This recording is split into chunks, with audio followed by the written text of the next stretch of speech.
রাসূলুল্লাহর জীবনে তো আমরা দেখি না রাসূলের আর নারীদের মধ্যে কোনো পর্দা টাঙানো ছিল। এটাই হলো প্রকৃত। তাহলে সেই প্রকৃতটা আপনি কোথায় পাবেন? আলেমদের কাছে পাবো আমরা। আলেমরা তো এক একজন এক এক দিকটা বলছে। তাহলে কি সব আলেমই ভুল?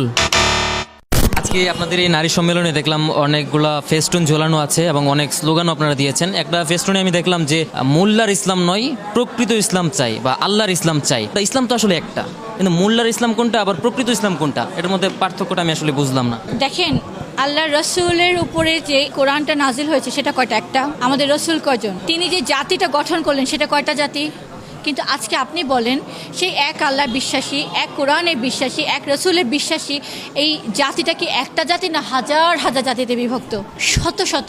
শুধু মুসলিমদের কথা যদি বলেন, হাজার হাজার তারিকা, হাজার হাজার মাযহাব, ফিরকা, তারিকা, দল, উপদল, রাজনৈতিক দল ইত্যাদি ইত্যাদিতে তারা বিভক্ত। তাহলে আপনি কোনটা নেবেন? সাপোজ একটা, আমি যেহেতু নারীদের বিষয়ে বলি, নারীরা পর্দা করবে, এটা তো সবাই বলে, কিন্তু পর্দাটা কতটুকু করবে? একজন বলবে আপাদমস্তক ঢাকবে, আরেকজন বলবে না ঢাকবে কিন্তু মুখটা খোলা রাখবে, আরেক দল বলে যে না পুরাটুক ঢাকবে চোখ খোলা রাখবে, আরেক দল বলে সব ঢাকবে খালি হাতের কবজি পায়ের কবজি। আপনি কোনটা নেবেন? এক এক মোল্লা, যদি মোল্লাই বলেন বা আলেম বলেন বা ধর্মের ধারক বাহক বলেন, ধর্মের প্রচারক বলেন, যেটাই বলেন, এক একজন এক একভাবে দিচ্ছে। আপনি কোনটা নেবেন? আপনি নেবেন সেইটা যেটা আল্লাহ বলেছেন কোরআনে, রাসূল করেছেন তার জীবনে। এটাই হলো প্রকৃত। তাহলে সেই প্রকৃতটা আপনি কোথায় পাবেন? আলেমদের কাছে পাবো আমরা। আলেমরা তো এক একজন এক এক দিকটা বলছে। এক আলেম বলছে মুখ দেখা যাবে, একজন বলছে দেখা যাবে না, একজন বলছে হাত মোজা পড়তে হবে, একজন বলছে পড়তে লাগবে না, একজন বলছে যে প্রজেক্টরের মাধ্যমে ইমাম সাহেবকে দেখলে নাজায়েজ হবে কি হবে না, একদল বলছে হবে, একদল বলছে হবে না।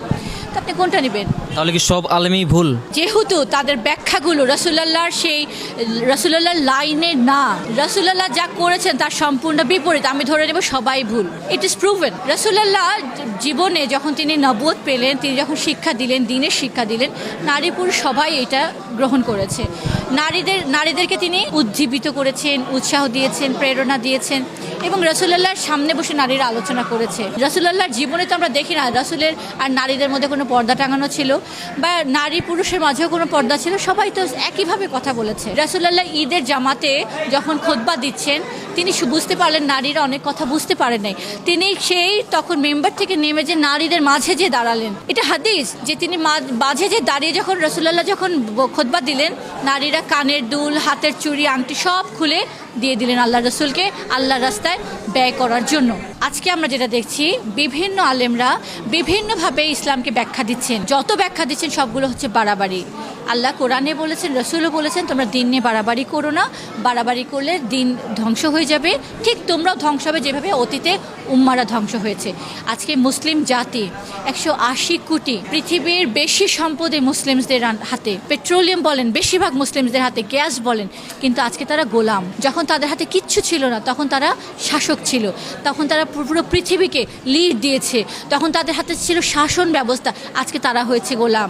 তখন তারা ছিল বিজয় জাতি, আজকে তারা পরাজিত। তারা তখন সমস্ত মানব জাতির অভিভাবক হয়েছিলেন, যতটুকু এরিয়া তারা শাসন করেছেন, তারা সবাইকে ন্যায় দিয়েছেন, সুবিচার দিয়েছেন, শান্তি প্রতিষ্ঠা করেছেন।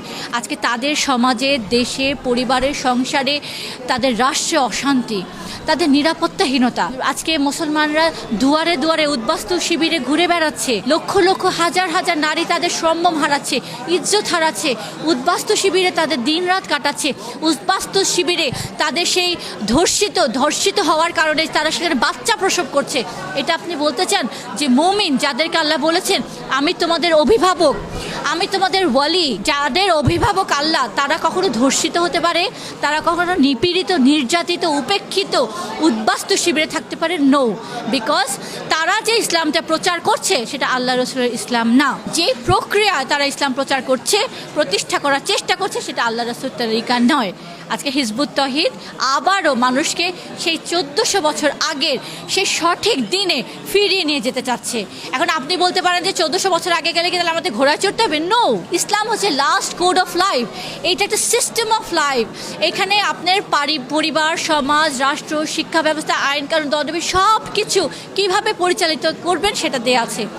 এবং এটা এতটাই কন্টেম্পোরারি, এটা এতটাই অ্যাডভান্স, এটা এতটাই মডার্ন, এখানে কোনো কিছু আপনার অতীত হওয়ার নাই। আজকে আপনি গাড়ি পেয়েছেন, আপনি গাড়িতে চড়বেন, আপনি প্লেন পেয়েছেন, আপনি প্লেনে চড়বেন, আজকে আপনি রকেটে যেতে হবে, আপনি রকেটে যাবেন। আল্লাহর দ্বীনের কাজ করার জন্য। হিজবুত তৌহিদ মানব জাতিকে আবার সেই তৌহিদের প্রতি ঐক্যবদ্ধ করার চেষ্টা করছে এবং আল্লাহর সেই জীবন ব্যবস্থাটাকে মানব রচিত জীবন ব্যবস্থাকে উৎখাত করে আল্লাহর দেওয়া জীবন ব্যবস্থাকে প্রতিষ্ঠা করার জন্য সংগ্রাম করছে, যেটা রাসূলুল্লাহ করেছেন। এই জন্যই আমরা মানুষকে সত্য পথে ডাকছি, প্রকৃত দ্বীনের পথে ডাকছি, প্রকৃত মূল মন্ত্রের পথে ডাকছি ঐক্যবদ্ধ হওয়ার জন্য। তারা যারা ডাকছে এক একজন এক এক তারিকায়, কোনো তারিকার সাথে আপনি আল্লাহর তারিকা রাসূলের তারিকার মিল পাবেন না। হিজবুত তৌহিদ রাসূলুল্লাহর তারিকায় আবারও দ্বীন প্রতিষ্ঠা করার সংগ্রাম করছে।